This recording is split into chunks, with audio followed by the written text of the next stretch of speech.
Hello and welcome once again to The Interview, HD's weekly talk show. Gunjan Saxena is better known as the Kargil Girl, an Air Force pilot who was part of the war. Her life inspired a film which became controversial. She too was at the receiving end. Welcome to the show, Gunjan, and thank you for being with us. Thank you so much for giving me this opportunity. You've been written about several times, so I will talk less about your heroism and more about your controversies. You've been seen as a thankless officer who allowed criticism of the service that nurtured you. I don't think I would like to agree with that because that was never the intention or never a thought that ever crossed my mind. And I think on numerous occasions on record, I've said it that whatever I've been able to achieve is because I was a part of the Indian Air Force, and the Air Force has given me these opportunities because I really couldn't have done, no matter how much of potential or skill I had, it wouldn't have been possible had the opportunities not been given to me. Yes, but somewhere, and we have to go back to the film because that is where it really comes from. They were Mhm. not shown in very good light. They were shown as ungentlemanly. They were not shown as chivalrous, and of course that comes Mhm. back to the gender bias. So was it as bad as the film showed them to be? I've never said that it was bad for me ever. And the if you are talking about the movie, I think I can only say that it's a movie which clearly states that it has fiction and drama which has been added to it. So there is no way that anybody can say that everything that has been shown in the movie is true or authentic. So are you saying the gender bias which the movie showed was fiction?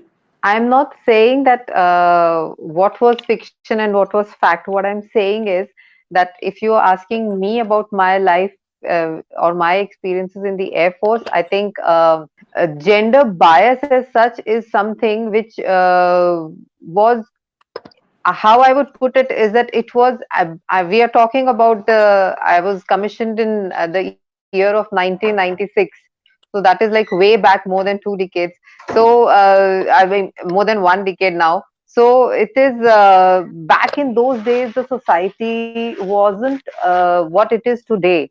So you really can't compare it to nowadays, and it was a new thing for everybody around me, whether it was uh, I mean, it was a new thing for me and for my male counterparts, my seniors, my juniors, everybody at that time. So it just took some time for them to adjust and get used to the idea. There were teething troubles, which I think were ironed out, and a little bit of awkwardness, a little bit of apprehensions were there, which in the due course of time, I think, were settled.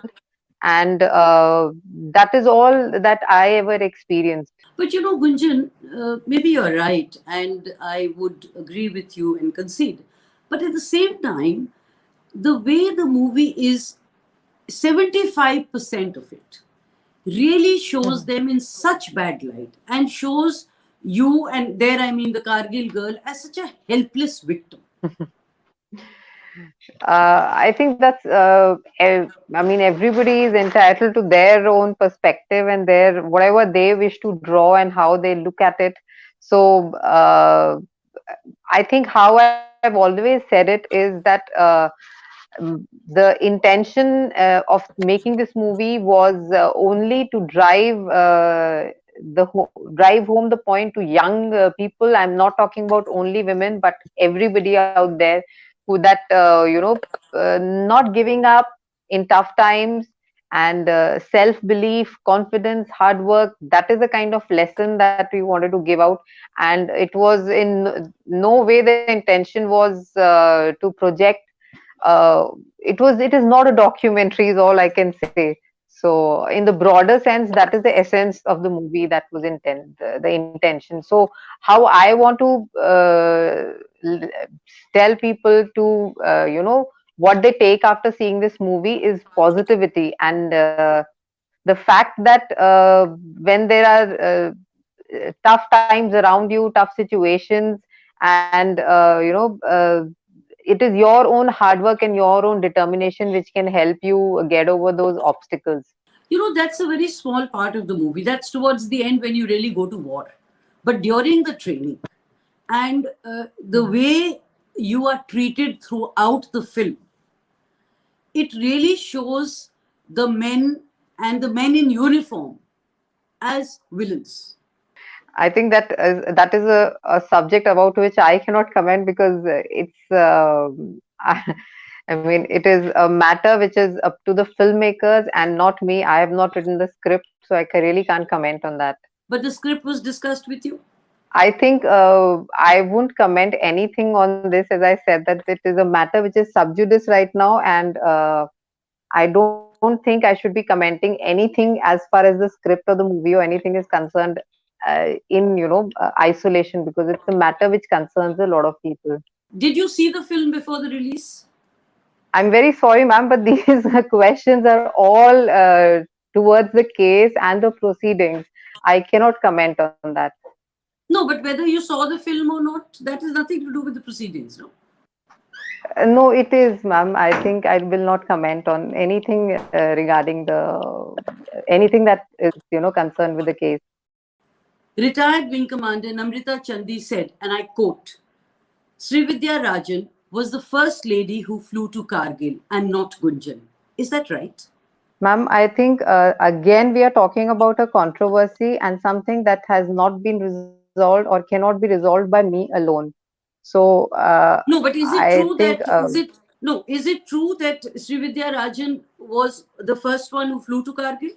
ma'am, I have never flown during the Kargil operations at the same time as my coursemate Srividya, and I don't have her flying records. I don't know when she flew and where she flew. Okay, so that's in the realm of doubt, because Wing Commander Chandi said this. So I was just wanting to know that was she the first woman or were you the first woman to fly to Kargil? Ma'am, I don't know when and where she flew. We never were together at the same time. You know, Wing Commander Chandi said that there was never any gender bias in the Air Force. Is that true? Ma'am, that's her view. I cannot comment on her. Whatever she has to say, you'll have to ask her. She agreed that there were no changing rooms. But she said, and I quote again, brother officers would stand guard outside while she changed. They are the same brother officers who you have painted, or the film has painted, as villains. Ma'am, that's her experience. How can I comment on that? Okay. What was yours? Uh, we had we also did not have that infrastructure. I think I've said it a number of times earlier. We did not have separate changing rooms, but over a period of time it was constructed and made. In that meantime we managed. And were the brother officers cooperative? Were they there to help out? Yes, ma'am. Okay.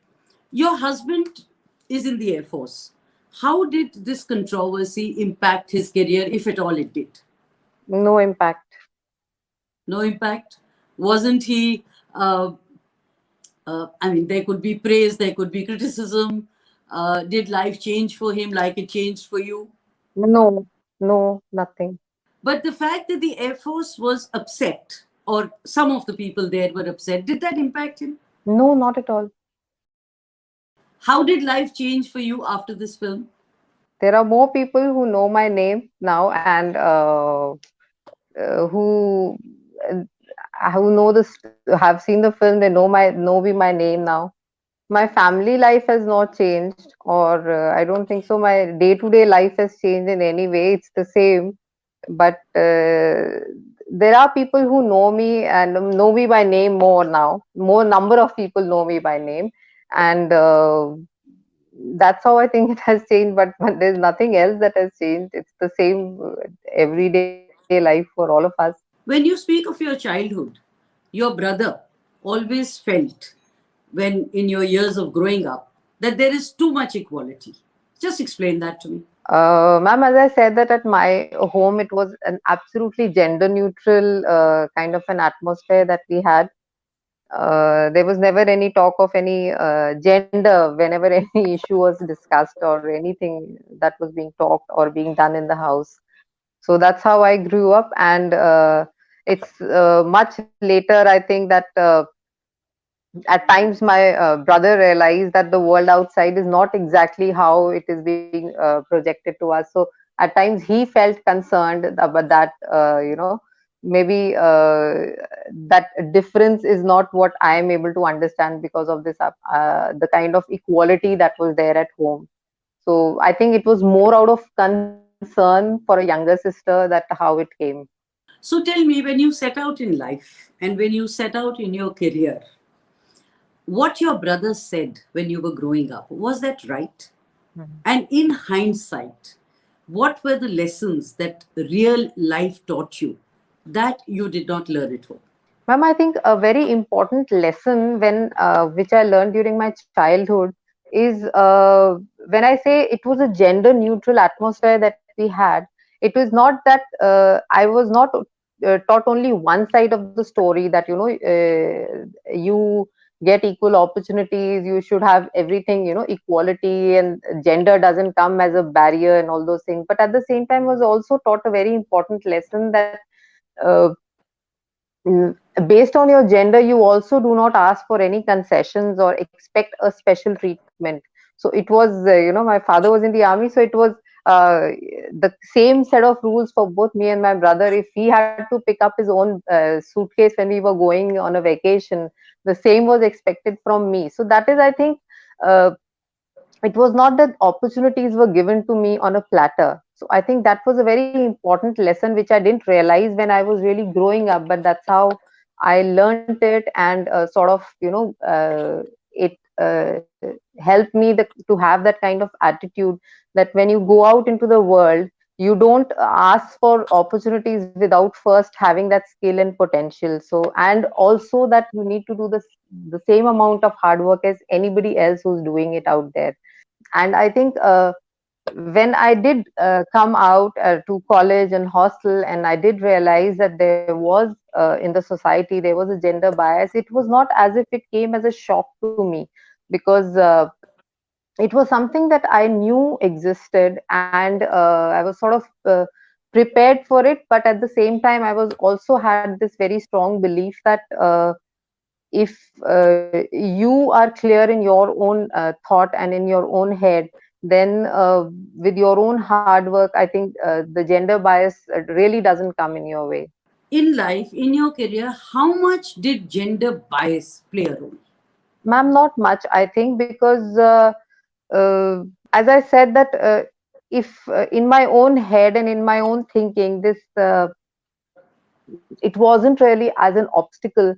It I think the world wasn't so bad even at that time, that if you had the skill, you had the potential, and you were ready to do that hard work, uh, it was not as if it was that bad at that time that you wouldn't get the opportunities or you wouldn't get what you deserve. I think it just took a little bit of time. For at times, there are all in the society, there are different people who have different kind of upbringing or a different way they think. So I think it for sometimes it took a little longer with some people, but and more some others took it more readily. But I think it wasn't that bad, or really didn't at any stage, I think, ever hampered me to progress in any way. Yeah, I agree with you. And my understanding, or everyone's understanding of the forces, is that they are, as I said, chivalrous people, and gender really doesn't play a role. But somewhere the impressions which went out, and they must be wrong, that gender was the main issue in your career. Ma'am, it was never, and it cannot be. I'll tell you, because when we went for training at the academy, I think not only me, I'm sure a lot of lady cadets who were there would have at that time heard this from their instructors, that it was a very new thing. Most of the instructors who were training us, for them, we were the first lady cadets they had as their pupils or as trainees with them. So I think one of the very first lessons that we got from them was that you are here to become a pilot, you are here to be trained as a pilot, and the machine doesn't know when you sit in the cockpit that what is the gender of the person sitting in the cockpit. So I think and that is why they said that you're going to get the same kind of training, the same kind of standards are there for you as anybody else, because after all it's flying is a business which really is absolutely unforgiving. So there can't be any relaxations as far as that is concerned. The standards expected are concerned. So I think there itself we realize that the gender doesn't go any forward from here. Now on, we are in uniform. You are going to be trained as well, and you're going to be expected and be doing just absolutely what anybody else in uniform is doing. So, and I don't think gender ever can really play, a role in the defense forces.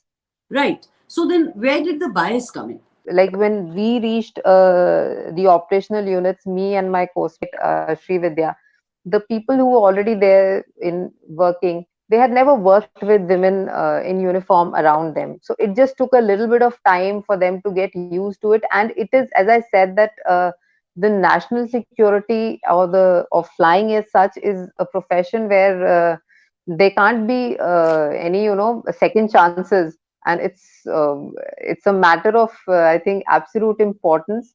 So it is their duty, it is my senior's duty to make sure that when any young officer goes out there, the potential, the capability is there, the responsibility level is there. So I think uh, maybe at times it just took a little bit longer for them to accept it, but that is about all. You've often spoken about the glamour and glory of the uniform. But by your negative account, haven't you tarnished that sheen? I've never said anything of that sort, and so how do I comment on that? I don't know. I've always maintained that it's an honor to for anybody to be able to wear this uniform, and it's an opportunity which not many people get it, and anybody who gets it realizes the worth of it and the honor that comes along with it. Weren't your colleagues upset with you at the way they No, thought ma'am. Air Force was projected? No, ma'am. Not to my knowledge. There was no heartburn, there were no problems, nobody said anything to you. No, ma'am. There was a court case where you said you never faced any discrimination, while what came across was quite the opposite. Is that right? Ma'am, came across where I didn't understand.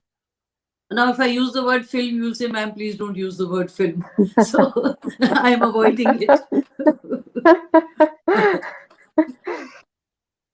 Ma'am, I think you're reading an excerpt from the affidavit that I've submitted.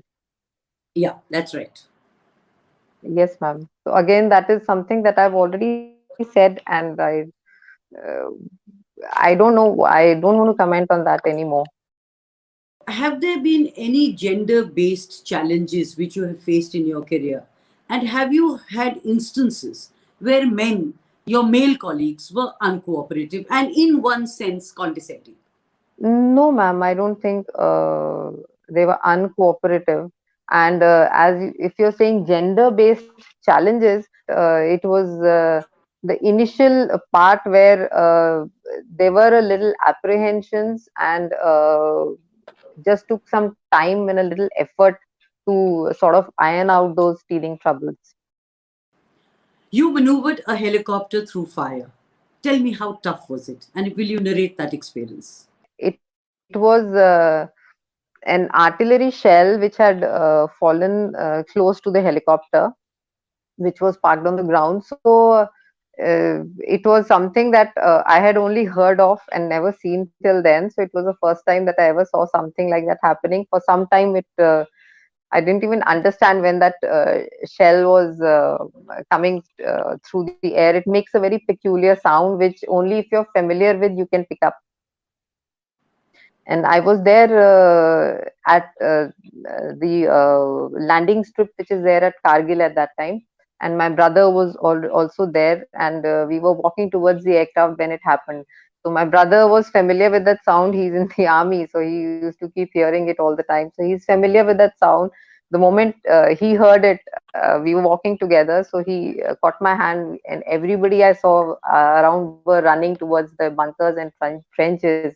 So he pulled me along, and we also ran and got in one of the trenches. And then he told me, "Look there," and I saw that shell there next to the aircraft.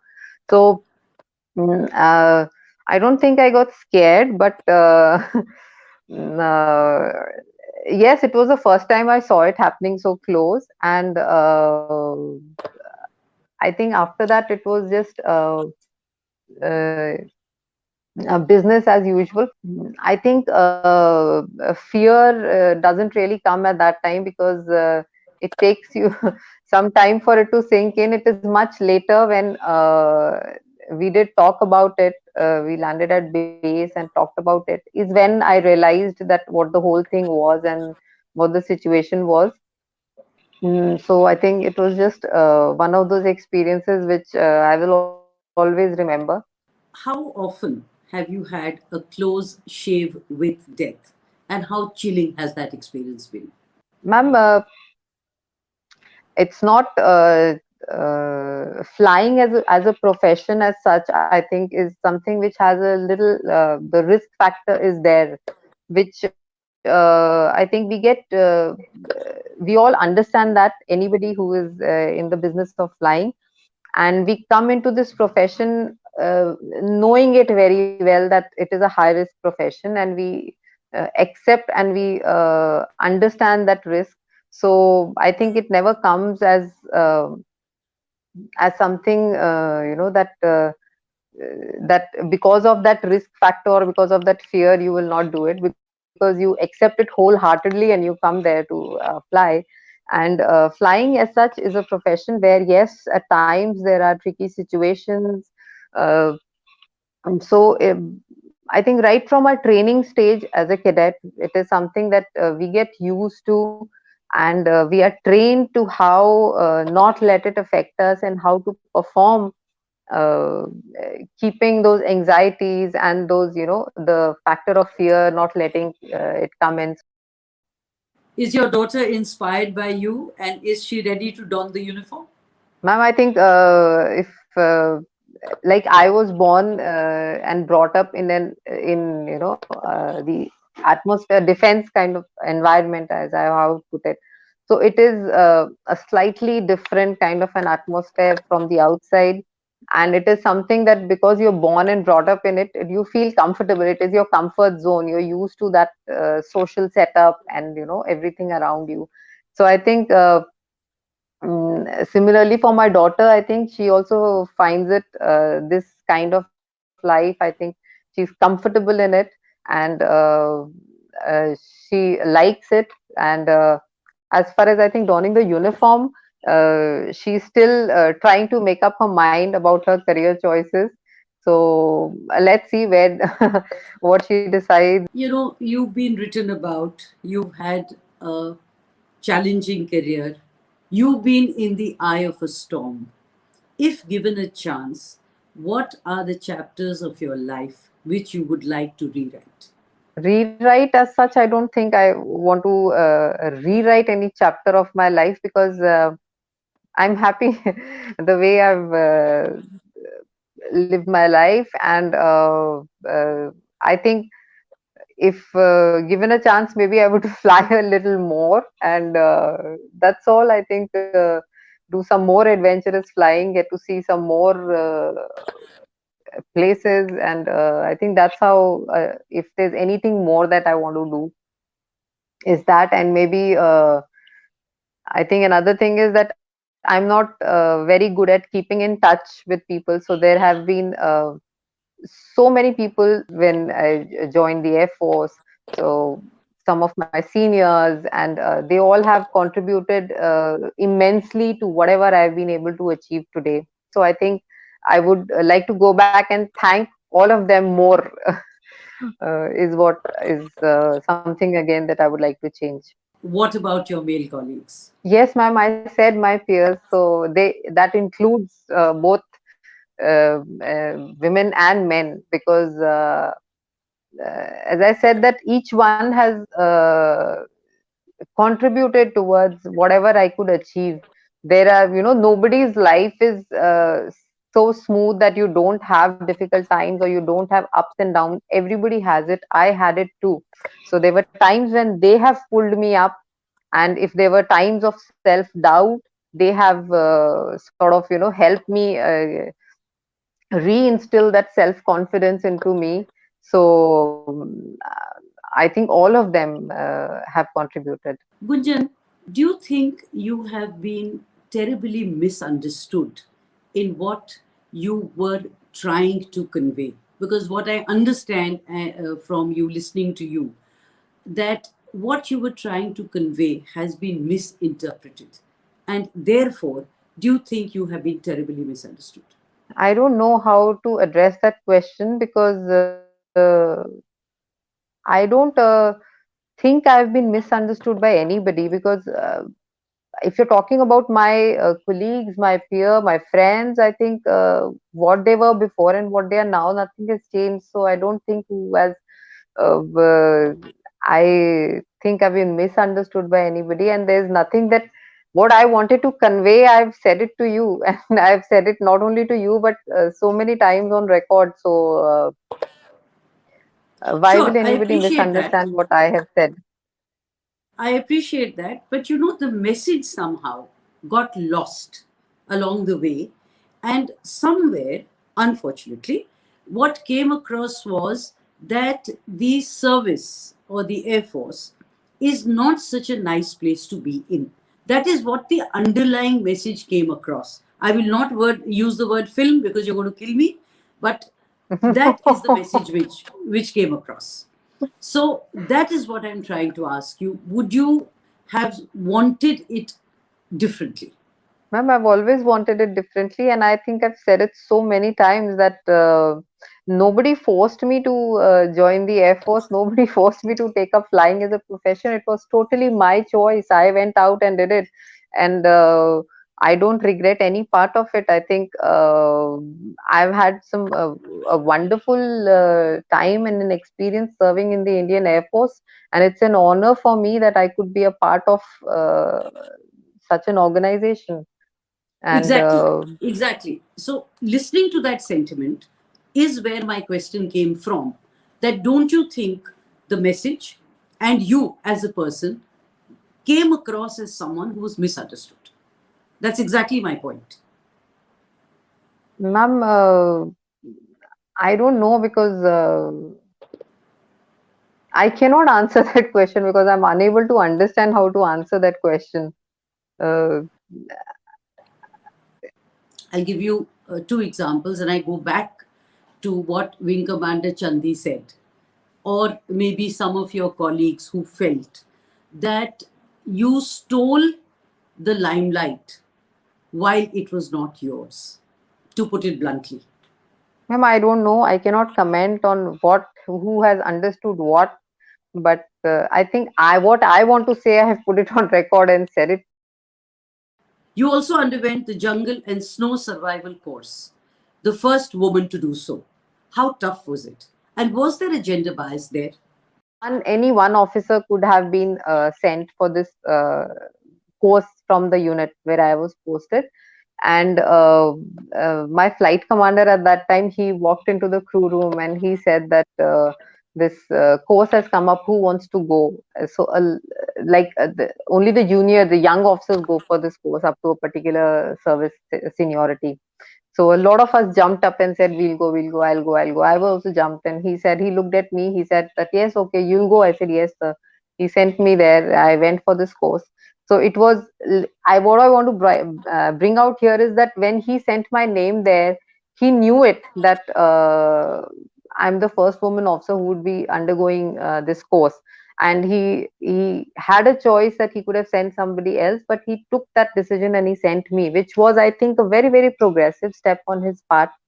And also, I think it was a risk that he took. Once I reached there, even the officers who were there, the instructors who were there, they had no idea that a woman officer was coming for this course. So because it was just the name that goes, Flying Officer Saxena. So nobody knows, there's no gender mentioned anywhere. So when I reached there, they were all a little taken aback because, accommodation and everything would have to be tied up. And they was not sure that how I would be doing that course, because it is a course which is physically a little demanding, and at the same time it requires us to be staying in tents. We are left in the jungles for, and that's how we were taught survival.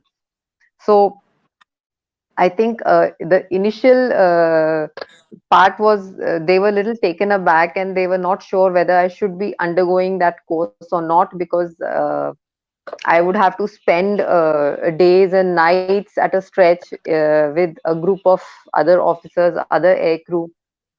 It's all part of training, because they're basically trying to teach you how to, in case you crash land into a jungle, what are the survival techniques to be used. If you crash land into snow, how you survive with the limited resources that are with you.